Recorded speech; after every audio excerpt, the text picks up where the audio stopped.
All right, welcome back to Let's Talk Premier League. I am your host, Studio 17, and this week's Champions League week, match day one of the Champions League kicks off this week, and I just wanted to talk about from the English side, which of the five teams have a better chance of winning the Champions League. And let's begin with Arsenal, as actually they were the ones who made it the furthest into the Champions League last season into the semi-final, eventually getting beat by eventual winners PSG or by 3 goals to 1 in both legs. Well, with Arsenal, you cannot say they do have a chance, considering that, in my opinion, they have on paper the best defense in Europe, with the Saliba Gabriel partnership and also their backups, which are Maresca. Forgive me if I'm butchering the name, who's a young and upcoming centre back. Also, Handicap, I think. So forgive me if I'm butchering their names, their backup, who comes from Bayer Leverkusen. And also, they've invested heavily in the transfer window with the likes of Zubendi. Obviously, I've just mentioned the two centre backs they just bought, and also getting one of the best strikers in Europe last season, arguably, with Victor Gyökeres and Madueke from Chelsea. So, on paper, they do have the pieces of winning the Champions League. But the question is, can they win it? Because you've seen from Arsenal fans saying that when Mikel Arteta comes up against the big side, they tend to go a bit more defensive. And last season, I would say it kind of worked in the Champions League up until they met PSG, obviously. But the question is, can they win it with these pieces with Mikel Arteta? The question is, I don't know. Because you never know which Arsenal side you're going to get. Are they going to play attacking or are they going to play defensive type football? But I would say, on paper, they do have the pieces of winning the Champions League due to the players they got with the likes of Saka, Gyökeres, Odegaard, Gabriel and Saliba, Raya, who is probably top 5 goalkeepers in the world right now. So in terms of pieces, they do have it, but the Champions League can win on paper. Hence, the reason is one of the cream of the crops, where only the best can win it.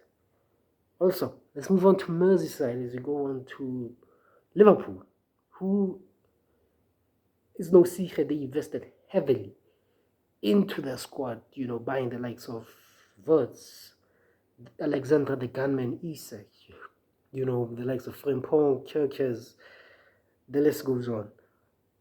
Now, on paper, I would say, in terms of the English side, they do have the best chance of winning the Champions League, considering that the manpower they've got, especially the front line with the likes of Gakpo, Alexander the Gunman Isak, Ekitike, Chiesa, who can come off the bench and score a goal, Salah.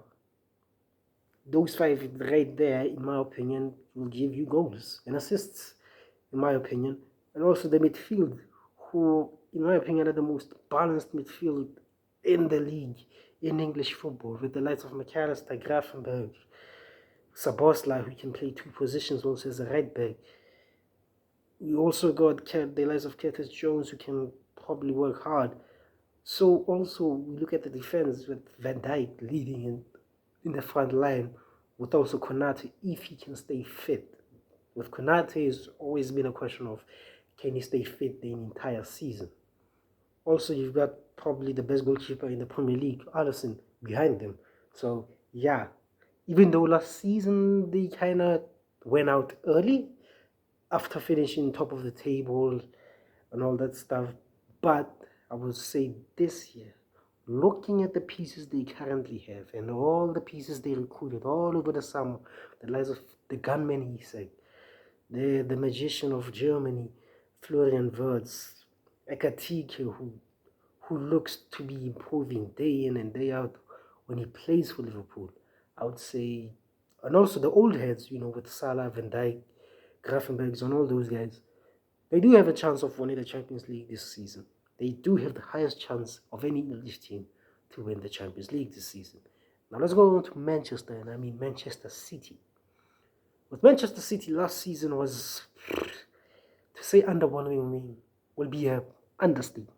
As you all know what happened last season, where it was the first time in a long time when we saw City were a little bit inconsistent with their form, as they could get wins, but they were also going to lose in certain matches. Like when they faced Real Madrid in the playoffs, we saw how Real Madrid can, especially in the Santiago Bernabeu, rip them apart.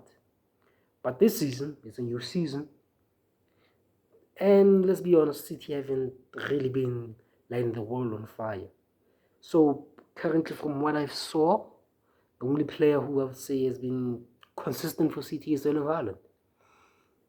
But with City, it's a matter of when they click, and it's not a matter of will they, it's a matter of when they. And when they click, they can be the best team in Europe. We all know that. We've seen it in the past with the Guardiola side, especially with the new signings, with the likes of Tian Reinders, who was the best Serie A midfielder last season, with Cherky, who had so many suitors last season, which meant to Man City. And, obviously the old heads who were still there with the likes of Bernardo Silva and Erling Haaland, Phil Foden, all those types of guys who have done that. And also, you've got to remember, they just signed the best goalkeeper in the world, in being Gianluigi Donnarumma. He has won the Champions League also before. So, for City, I would say they come in second or third between him and Arsenal, because my fear is when they start to click, they're a very hard team to stop. Now, let's go on to the next team, which is Chelsea. With Chelsea, it's a little bit strange because I don't know about Chelsea, to be honest. Because even though they won the Club World Cup, they should be coming in as favorites to win the Champions League. But we know that beating PSG in that Club World Cup final was a once-off game. The question is, can they do it with the best teams in Europe and win a third Champions League? I don't know, to be honest. Even though they've recruited well in the summer, I still don't know with Chelsea. I feel like there's still that little bit of inconsistencies. Don't get me wrong, they have good players with the likes of Cole Palmer, who's an absolute baller. With the likes of Caicedo, with the likes of João Pedro, with the likes of Cucurella, those types of players I just mentioned. I would say those guys are probably the most consistent ones. But with Chelsea, I don't know. Are they going to win it or are they not? Because you never know which type of Chelsea you're going to get week in and week out. You might get sizzling football. The next game, they might be underwhelming.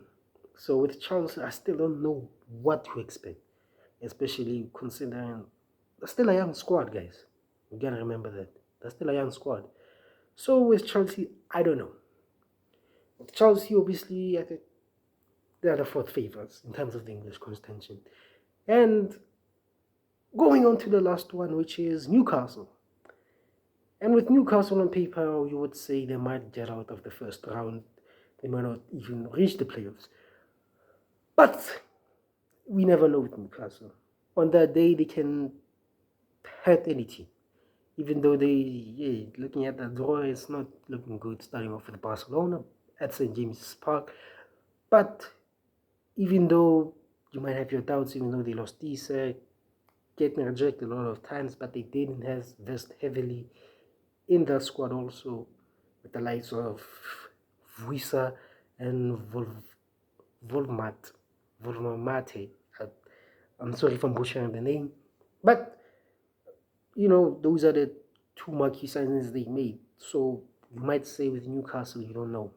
The best result for me for Newcastle will be, I don't know, round of 16 through the playoffs, obviously.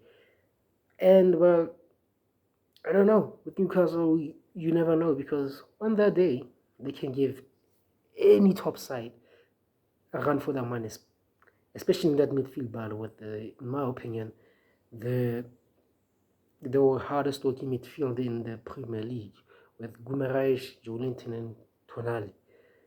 But that has been Studio 17 providing my opinions on which English side has the best chance of winning the Champions League. Let me know down in the comments which side do you think out of the five has the best chance of winning the Champions League. But I've been your host, Studio 17. See you later in another video. Peace.